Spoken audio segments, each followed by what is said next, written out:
Adel Bakawan, qui est notre invité. Bonjour et merci d'être avec nous ce matin. Vous êtes directeur de l'Institut européen pour les études sur le Moyen-Orient et l'Afrique du Nord et vous êtes auteur du livre « La décomposition du Moyen-Orient ». 3 ruptures qui ont fait basculer l'histoire. Alors les États-Unis ont mené hier des frappes contre l'État islamique au Nigeria à la demande des autorités nigérianes. Mais de son côté, Donald Trump a évoqué un génocide de chrétiens. Alors qui était réellement visé et quelle est la nature de la menace ? Les marges de Daesh et d'Al-Qaïda ont été visées dans ce pays. Pourquoi je parle des marges ? Parce que le cœur du terrorisme reste en Syrie et en Irak. Certes, en 2017, décembre 2017, on a annoncé la victoire contre le terrorisme.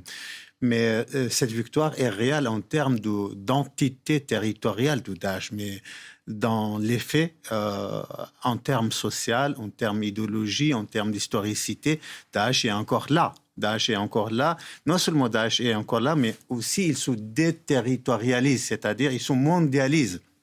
Avant 2017, on avait une entité territorialisée. Oui, c'est ça. Il n'y a plus d'État islamique au sens propre qui était en Syrie, finalement. Voilà ça en Syrie et en Irak. En Syrie et en Irak. Syrie, Irak. Voilà. C'est éclaté maintenant à l'ensemble de l'échelle du monde. Exactement. Il s'est éclaté, il s'est déterritorialisé. C'est-à-dire quoi ? C'est-à-dire le terrorisme a repris ses mécanismes, ses stratégies anciennes à la Al-Qaïda.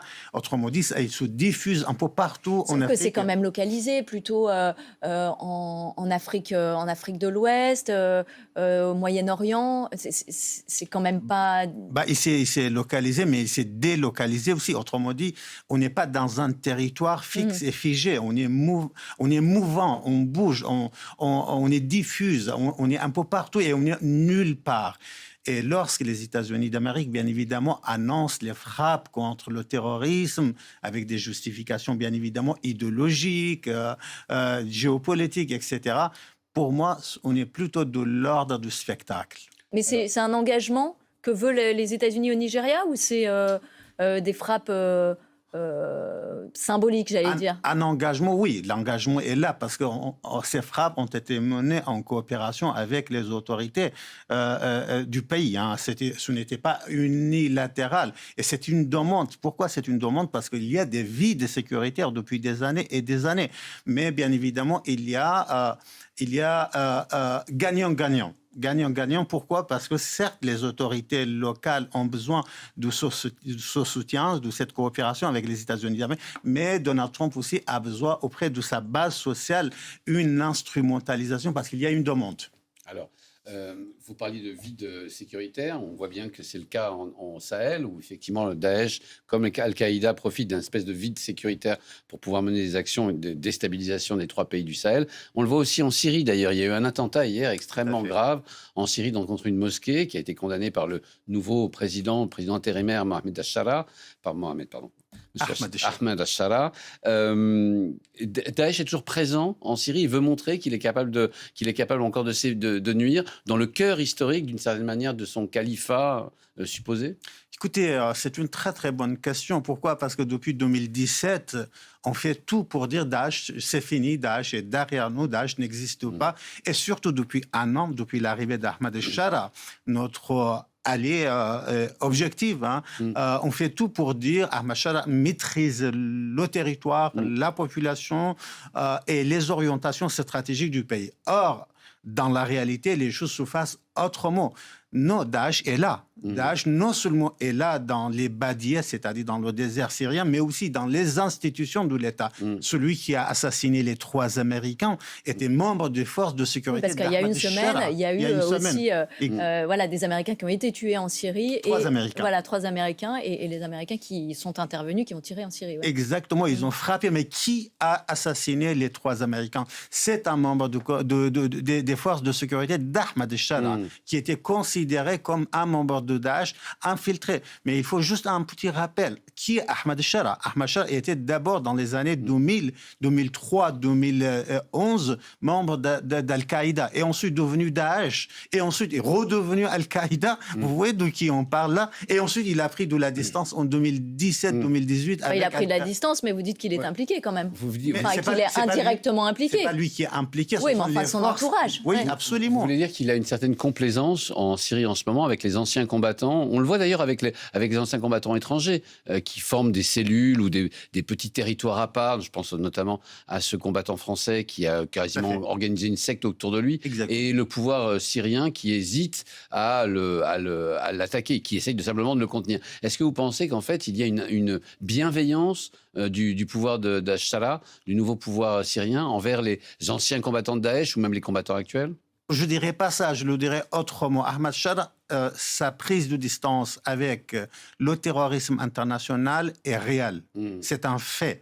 Seulement, c'est lui qui a pris cette distance et non pas sa base militante et non pas sa base socialisée dans l'idéologie du terrorisme. On ne passe pas d'une idéologie internationale terroriste du type Al-Qaïda et Daesh rapidement en claquant les doigts, n'est-ce pas, à un nationaliste syrien.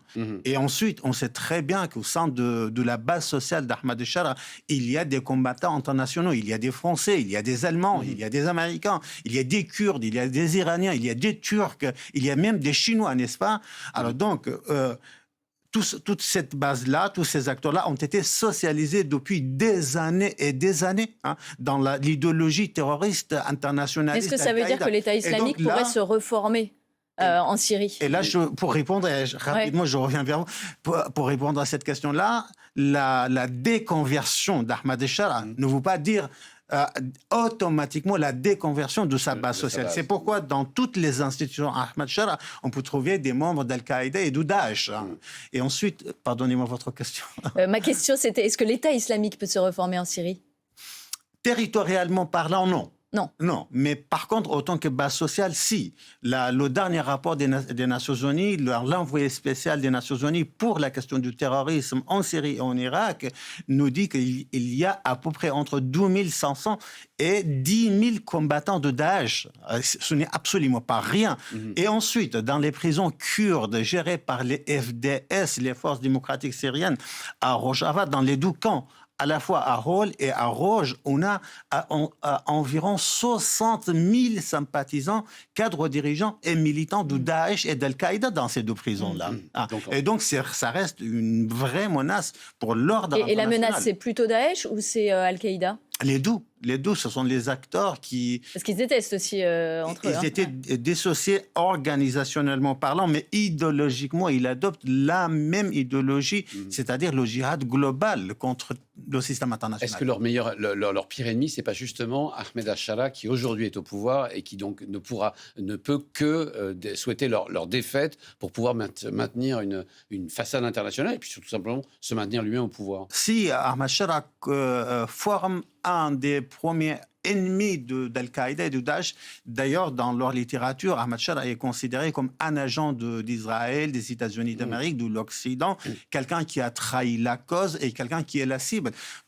Tom Barak, l'envoyé spécial des États-Unis en Syrie et au Liban, disait chaque jour, ils font des efforts énorme pour protéger Ahmad Shara. Il y a des tentatives d'assassinat tous les jours. Sauf qu'il va falloir qu'il fasse le ménage aussi un peu dans ses troupes, puisque si Daesh est infiltré... Et là, les choses se complexifient. Pourquoi? Parce qu'Ahmad Shara ne maîtrise pas le Rojava, c'est-à-dire les Kurdes qui dirigent 30% du territoire syrien, ne maîtrise pas le sud, là où on a Souaïda et les Druzes, ne maîtrise pas la côte méditerranéenne, là où on a des Alaouites. Il y a eu un attentat, n'est-ce pas, dans une mosquée alaouite. Et donc, dans ce scénario-là, Ahmad Shara a besoin de cette base militante dans laquelle on pourra trouver des radicaux. Merci Adel Bakawan d'avoir été avec nous ce matin dans la matinale de France Info. Je rappelle que vous êtes directeur de l'Institut européen pour les études sur le Moyen-Orient et l'Afrique du Nord et auteur du livre « La décomposition du Moyen-Orient », 3 ruptures qui ont fait basculer l'histoire. Merci à vous.